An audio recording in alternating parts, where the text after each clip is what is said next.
శృంగారం తర్వాత ఎటువంటి తప్పులు చేయకూడదో చాలామందికి అవగాహన లేదు. కాగా శృంగారం తర్వాత ఎటువంటి తప్పులు చేయకూడదో ఇప్పుడు చూద్దాం.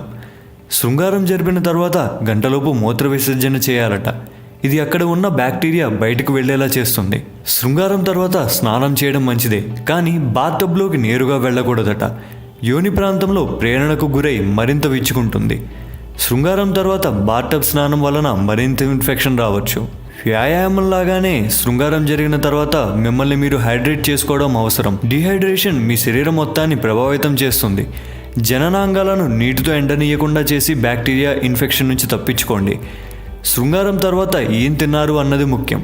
డబ్బాలలో ఉండే చాక్లెట్స్, చిప్స్ వంటి పదార్థాలు నోరూరిస్తాయి, కానీ ఆరోగ్యకరమైన ప్రొబయోటిక్ పదార్థాలను ఎక్కువగా తినాలి. శృంగారం తర్వాత ఇలాంటివి తింటే మంచి బ్యాక్టీరియా అభివృద్ధి చెందుతుంది.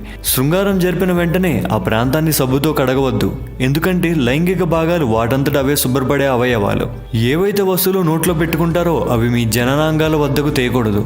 శృంగారం తర్వాత యోని ప్రాంతం తడిగా వెచ్చగా ఉంటుంది, అక్కడే బ్యాక్టీరియా బ్రతకగలదు. పైగా గాలి తాగాలని బట్టలు ధరిస్తే బ్యాక్టీరియా మరింత పెరుగుతుంది. కాటన్ దుస్తులు లాంటివి ధరించి అక్కడ గాలి తగిలేలా చూసుకోవాలి. తడి వైప్స్తో మిమ్మల్ని మీరు శుభ్రపరచుకోవాలి అనుకోవడం సరైన పద్ధతి అనిపించినా వాటిలోని రసాయనాలు, సుగంధాలు మీ సున్నితమైన జననాంగ ప్రాంతాలను మంటపుట్టేలా చేస్తాయి.